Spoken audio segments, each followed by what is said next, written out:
and tell other Jews who were Jewish before, and tell other Jews who were Jewish before, and tell other Jews who were Jewish before.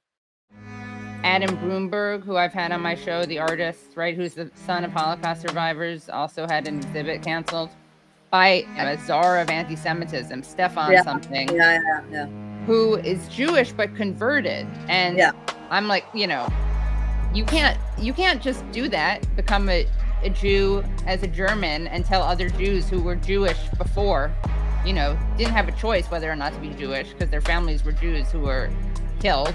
Like, you're going to tell them what's anti-Semitic? Who the hell are you anyway, right? I mean, anyway, I don't care where they came from. I don't care about religion. I don't care about any of the gobbledygook, right? But a bunch of Aryan-looking people that comes from Eastern Europe and pretends that God gave them the land 2,000, 3,000 years ago, right? And oh no, we're the real Jews. And we do have DNA tests, like, which by the way are banned in Israel. You're not allowed to get DNA tests in Israel. Ladies and gentlemen, my DNA. Now, I bet you thought it was going to be a lot crazier than that, right? Now, you might ask yourself, why is it illegal to obtain this in the state of Israel? Because it proves through your DNA that Jews around the world have no ancestral ties to the land of Israel. But according to Israeli law, the fact that I have Jewish blood gives me more right to somebody's home and land in the land of Palestine than somebody that has been there for hundreds of years. Doesn't make sense. Which is a kind of strange thing, because it kind of seems like if that's your whole claim, then like, wouldn't you be the ones who wanna demonstrate this? The truth is that like Sephardic Jews, I know this much, that Sephardic Jews and Arabs have like incredibly similar DNA, and that the European Ashkenazi Jews like me and Rob have distinct differences from them. And so I just don't think, again, I do not know enough to know this for sure, but I just don't think it's at all scientifically demonstrated that like, no, these people are the ones who originally come from that land. But again, that wouldn't even matter. It doesn't even make, nobody ever thinks of a property rights dispute based off whose blood goes back further in this land.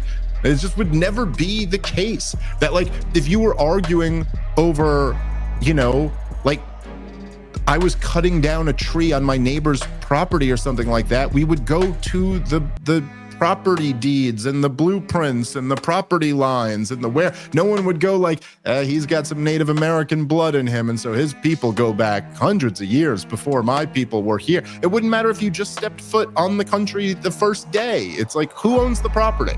That's what the question would be. There are Ashkenazi Jews who are entirely European in their DNA. That's why you're not allowed to have a DNA test in Israel, because it will reveal that virtually none of them are Semitic, virtually none of them have any ancestral connection to the land. I was viciously assaulted by a manager in the BBC who had recently converted to Judaism. It's fine, I love all religions, but you can't say I've now converted to Judaism and therefore I have a right to go to the land of Palestine and live in the house of someone whose ancestors have been living in it for thousands of years. These people came on ships holding up signs about World War II saying, please, we're refugees, let us into your home. And the Palestinians opened their doors to them. This is the story of Muhammad Hadid and Bella Hadid. Yeah, the model, Gigi Hadid. He was an infant. His mother had just given birth. They allowed these refugees, these Polish refugees, to live in their homes as refugees because they wanted to help them following a world war. And then one day, they came back to their houses and the doors were locked. They came home, the doors were locked, and guns were being held, and they were told, leave right now, or some soldiers are going to come murder you. Your race is white. Yeah. No, my race is Jewish. Your race is white. No, your race is white. No, your race is white, and you come from Europe. My race is Jewish. No. Yes, you're a white person from Europe. Yes, you do. No, I don't. And that's why you guys are invaders. From Israel. That's No, why we're you not guys are invaders. We didn't invaders. invade anything. Yes, you No, did. we were invaded. Yes, you did. We were invaded, actually. Nope, No, that's actually you guys are historically incorrect. invaders. No, we actually So historically let me invaded. ask you this. What was Benjamin Netanyahu's legal name before he changed it to sound more Jewish? That's irrelevant. A lot of people have names like that. When I show you what I'm about to show you, your mind will be blown. You're going to be blindsided. Every single Israeli prime minister has a fake name. Did you know that? I was just talking about Ben Gurion. Do you know what his original name is? It's Gruen. Gruen. He changed it to make it sound more Jewish and sound more Middle Eastern. Do you know what Netanyahu's real name is? It's not Netanyahu, it's Milkovsky. You say, well, where did the name Ashkenazi came from? So a little over 1,000 years ago, as Jewish people scattered around the world had now emigrated in Europe and now were living in the Rhineland in Germany, they looked at the name Gomer in Genesis 10, and they connected Gomer with Germany, so they took on the identity of the name Ashkenaz. It has nothing to do with Ashkenaz in the Bible, which is a descendant of Japhet. It's just a name that was taken. Okay, it's that simple. Just like my last name Brown doesn't refer to the color of my skin or anything else. It was shortened from a Russian name when my grandfather came over at Ellis Island. The name got shortened to Brown. It's just a name. That's all it is. So the idea that Ashkenazi Jews are descended from Japhet is a myth, 100% false. But the question is, if this prophecy were to be real, who would actually get destroyed by God and saved by God from this multinational powerful force? So could Gog actually be the US, Israel, NATO, and allied regimes, military superpowers who surround and attack weaker nations, the true descendants of the Israelite tribes? Could that be the case?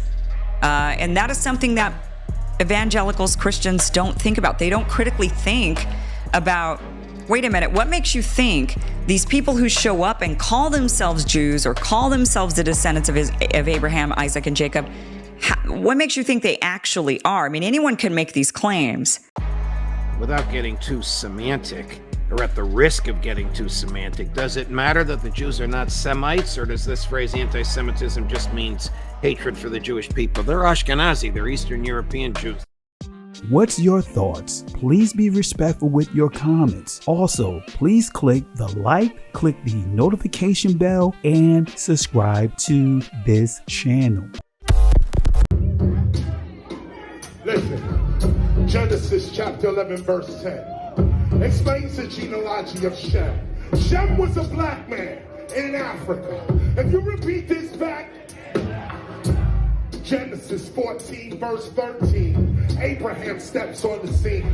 Being a descendant of Shem, which is a fact, means Abraham too was Abraham, born in the city of a black man called Nimrod, grandson of Ham. Ham had 4 sons. One was named Canaan. Here, let me do some explaining. Abraham, Isaac was the... Jacob had 12 sons, for real, and these were the children of Israel. According to Genesis chapter 10, these were the children of Israel. According to Genesis chapter 10, these were the children of Israel. According to Genesis chapter 10.